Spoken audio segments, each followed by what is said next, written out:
भारत में Pegasus spyware की चर्चा जोर शोर से हो रही है। दावा किया जा रहा है कि इस स्पाईवेयर के जरिए दुनिया भर के कई मानवाधिकार कार्यकर्ताओं, पत्रकारों और वकीलों पर नजर रखी जा रही थी। उनके मोबाइल के जरिए उनके हर मूवमेंट को देखा जा रहा था। पेगासस स्पाईवेयर को इजराइल की एक साइबर सुरक्षा कंपनी एनएसओ ने बनाया है। कंपनी का दावा है कि उन्होंने इसे आतंकवादी या फिर आपराधिक गतिविधियों पर नजर रखने के लिए बनाया है, लेकिन कई मीडिया संगठनों की साझा पड़ताल में ये बात सामने आई है कि इसका बड़े पैमाने पर गलत इस्तेमाल किया जा रहा है। इस पड़ताल में करीब 50,000 से ज्यादा लोगों के नंबरों की लिस्ट भी सामने आई है। ऐसा कहा जा रहा है कि साल 2016 से ही इन नंबरों की निगरानी एनएसओ के क्लाइंट द्वारा की जा रही थी। हालांकि लिस्ट में नंबरों की मौजूदगी से ये नहीं पता चल पाता कि इनकी कोई डिवाइस पेगासस से हैक थी या नहीं। फोरेंसिक एक्सपर्ट्स ने लिस्ट में नजर आ रहे नंबरों में से कुछ नंबरों की जांच की तो हैरान करने वाले नतीजे आए। ज्यादातर नंबर पेगासस स्पाईवेयर के शिकार हो चुके थे।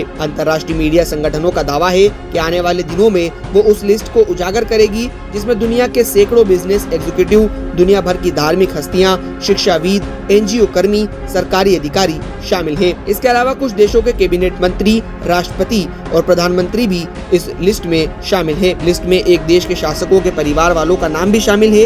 ऐसा मालूम पड़ता है कि शासक ने खुद ही अपने परिवार वालों के मोबाइल नंबर पर निगाह रखने के लिए खुफिया एजेंसी को कहा था। इसमें भारत के भी कई लोग शामिल हैं। इस रिपोर्ट के आने से पहले सुब्रमण्यम स्वामी ने संकेत दिया था कि कुछ ऐसा होने वाला है। उन्होंने कहा था कि ऐसी अफवाह है कि वॉशिंगटन पोस्ट या लंदन गार्डियन एक रिपोर्ट छापने जा रहे हैं जिसमें इजराइल की कंपनी के माध्यम से कैबिनेट के मंत्रियों, आरएसएस के नेताओं और सुप्रीम कोर्ट के जजों पर निगरानी रखे जाने का भांडाफोड़ होगा। रिपोर्ट के मुताबिक पेगासस प्रोजेक्ट की लिस्ट में 40 भारतीय पत्रकारों के नाम भी हैं। लीक हुई सूची में हिंदुस्तान टाइम्स, नेटवर्क 18, दी हिंदू, इंडिया टुडे और इंडियन एक्सप्रेस के कई बड़े पत्रकारों के नाम शामिल हैं। दी वायर में छपी खबर के मुताबिक लिस्ट में इंडियन एक्सप्रेस के पूर्व पत्रकार सुशांत सिंह, ईपीडब्ल्यू के पूर्व संपादक परांजय गुहा ठाकुरता, दी हिंदू की विजेता सिंह, आउटलुक के पूर्व पत्रकार एसएनएम आबिदी, टीवी 18 की पूर्व एंकर स्मिता शर्मा और द वायर के 2 संस्थापक संपादकों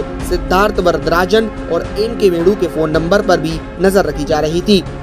रिपोर्ट की माने तो देश में करीब 300 लोगों की जासूसी इस स्पाईवेयर से की जा चुकी है। इनमें पत्रकारों के अलावा विपक्ष के नेता, कारोबारी, सरकारी अधिकारी व तमाम सोशल और पॉलिटिकल एक्टिविस्ट शामिल हैं। भारत सरकार ने पेगासस के जरिए निगरानी रखने के आरोपों को सीधे से नकार दिया है। सरकार ने बयान जारी कर कहा है कि भारत एक मजबूत लोकतंत्र है जो अपने नागरिकों की निजता की सुरक्षा करने के लिए प्रतिबद्ध है। इसी कारण से हमने पर्सनल डाटा प्रोटेक्शन बिल और आईटी नियमों को पेश किया था ताकि निजी डाटा की सुरक्षा की जा सके। अब देखना होगा कि इस लिस्ट में आखिर और क्या नाम निकलकर सामने आएंगे।